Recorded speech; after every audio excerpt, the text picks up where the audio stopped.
Au cours des derniers mois, le Père Petard a accordé une série d'entretiens et de témoignages qui ont radicalement transformé le climat spirituel au sein des communautés de foi à travers le monde. Il ne parle plus de prophéties au futur lointain, mais conjugue désormais ses avertissements au présent. Il affirme avec une gravité solennelle que le moment est beaucoup plus proche que quiconque ne l'imagine, que les signes avant-coureurs sont désormais visibles et que le monde doit impérativement s'éveiller aujourd'hui et non demain. Ce qui saisit les cœurs et accélère le rythme de notre réflexion, c'est que le Père Petard a toujours été un homme de peu de mots, particulièrement réservé, prudent et profondément discret.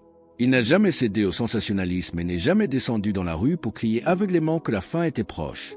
Comme petit merci de nous rejoindre aujourd'hui, nous offrons un moment de bénédiction partagée. Commentez avec le mot « foi » si vous êtes ouvert à recevoir une pensée finale spéciale dédiée à tous ceux qui participent.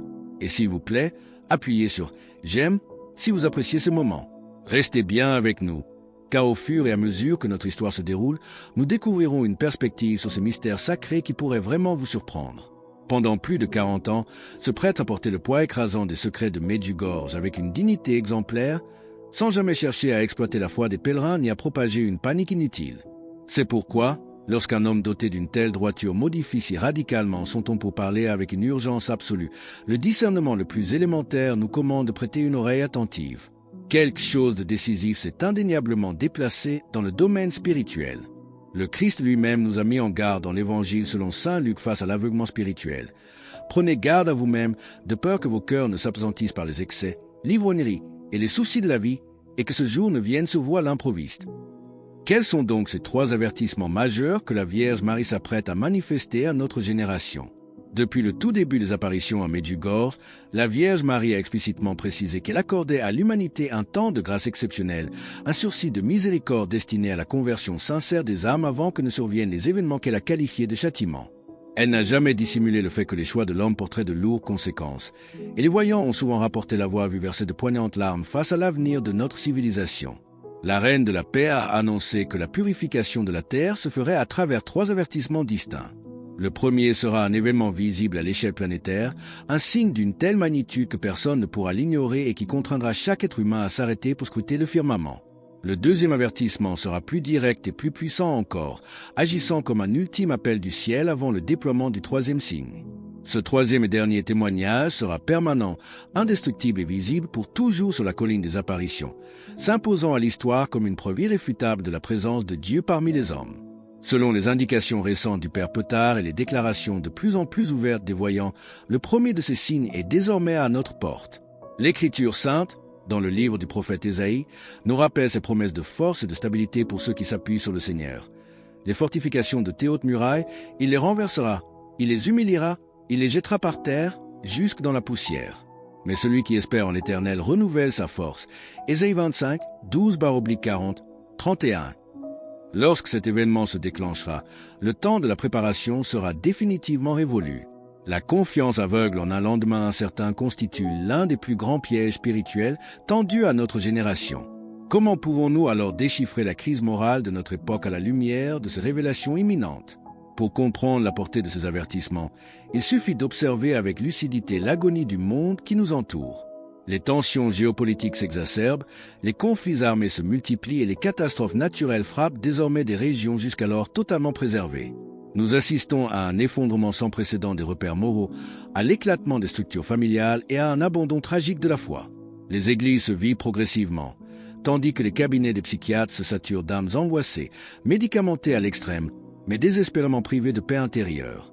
Ce vide existentiel que ni les possessions matérielles, ni les plaisirs éphémères ne parviennent à combler correspond exactement au scénario décrit par la Vierge Marie il y a plus de 40 ans. Le Christ a scellé sa promesse de paix dans l'Évangile selon saint Jean. « Je vous laisse la paix, je vous donne ma paix. Je ne vous la donne pas comme le monde la donne. Que votre cœur ne se trouble point et ne s'alarme point. » Jean 14h27. Notre Mère Céleste avait prophétisé qu'il viendrait un temps où l'aveuglement spirituel serait si dense que les hommes en viendraient à nommer le mal bien et le bien mal, célébrant le vice tout en tournant la vertu en dérision. Face à ce basculement de l'histoire, Medjugorje n'annonce pas la destruction finale du monde, mais la fin d'une ère de rébellion et la purification nécessaire avant l'avènement d'un renouveau spirituel. Cependant, pour traverser ce feu purificateur, sur quel pilier spirituel devons-nous ancrer nos existences dès aujourd'hui? Pour bâtir un abri spirituel inviolable avant que la tempête ne se déchaîne, la Reine de la Paix a laissé à l'Église 5 piliers essentiels qu'elle appelle les 5 pierres de protection. Le premier pilier est la prière du cœur, et plus spécifiquement la récitation quotidienne du chapelet, qui dresse un rempart invisible autour des foyers qui s'y unissent. Le deuxième pilier est le jeûne, particulièrement le mercredi et le vendredi au pain et à l'eau, un exercice salutaire qui brise les chaînes de l'âme et soumet la chair à l'esprit. Le troisième pilier est la lecture quotidienne de la Sainte Écriture, afin que la parole de Dieu ne soit pas un simple ornement dans nos maisons, mais une nourriture spirituelle active. Si ce message résonne profondément en vous et que vous vous sentez poussé à affirmer votre foi en cet instant, partagez Amen dans les commentaires ci-dessous. Le quatrième pilier est la confession mensuelle, indispensable pour purifier l'âme, renouveler la conscience et nous soustraire aux assauts de l'adversaire. Enfin, le cinquième pilier est l'Eucharistie, la participation fervente à la Sainte Messe et la réception digne du corps et du sang du Christ. L'Écriture sainte, à travers la première épître à Timothée, nous rappelle également notre devoir d'intercession universelle. J'exhorte donc, avant toute chose, à faire des prières, des supplications, des requêtes, des actions de grâce, pour tous les hommes, pour les rois et pour tous ceux qui sont élevés en dignité, afin que nous menions une vie paisible et tranquille, en toute piété et honnêteté. La Reine de la Paix ne réclame pas une religiosité de façade ou des rituels mécaniques. Elle exige une conversion radicale du cœur. Quel est donc ce moment mystique et intime où chaque être humain sera confronté à la vérité nue de son âme? Au cœur des secrets détenus par le Père Petard se cache une dimension profondément personnelle et intime que la Vierge Marie a qualifiée d'illumination des consciences. Ce sera un instant suspendu dans le temps, un immense acte de miséricorde divine où chaque être humain vivant sur terre verra son âme telle que Dieu la contemple, sans filtre, sans excuse et sans faux semblant. Chaque péché commis, chaque omission, chaque blessure infligée et chaque geste d'amour caché seront révélés en un éclair qui portera le poids d'une éternité. Ce grand jour de vérité sera le plus grand choc spirituel de l'histoire humaine, faisant tomber toutes les masques de l'orgueil. Beaucoup de ceux qui se croyaient justes se découvriront pauvres devant Dieu, tandis que de grandes âmes humiliées mesureront l'immensité de l'amour divin qui ne les a jamais abandonnés. Cet avertissement n'est pas une condamnation, mais une invitation pressante à la transparence totale devant le Créateur. Il s'adresse tout particulièrement à ceux qui traînent depuis des années un lourd fardeau de culpabilité pour des erreurs passées, ou à ceux qui se sont éloignés de l'Église à la suite de blessures et d'incompréhensions humaines. La Vierge Marie se tient au-delà des défaillances des institutions humaines. Elle est une mère, et une mère ne rejette jamais son enfant. Elle nous rappelle avec tendresse qu'aucun péché n'est trop grand pour être englouti dans l'océan de la miséricorde divine, pourvu que l'on accepte de faire le premier pas vers le confessionnal. Comment ce retour à la vérité du cœur peut-il dissiper la peur pour la transformer en une paix invincible? La promesse de notre Mère céleste demeure inébranlable à travers les siècles. À la fin, mon cœur immaculé triomphera. Cette certitude absolue doit chasser toute paralysie et tout désespoir de vos esprits.